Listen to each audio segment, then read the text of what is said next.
Hi guys, today we're going to do multiplication. So the first one is 3 times 3. So the way of how we can do this is that we can show it's simple, we can count by 3. So 3 plus 3, 3, that's 1, right? 3 plus 3 equals 6, so that's 2. Then 6 plus 3 equals 9. That is 3. So 3 times 3 is 3, 6, 9. So third 3. So 3 times 3 equals 9.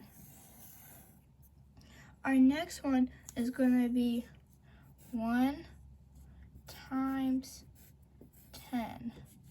So 1/10 is just 10. So the answer will be 10. Our next one is 12 times 5.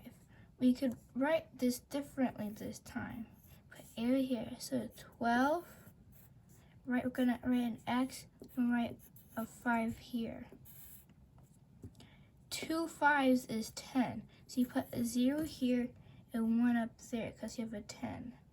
1 5 is 5, but we have this extra 1 up here, so that would be 6. Therefore, 12 times 5 equals 60. Thank you guys for watching. Bye!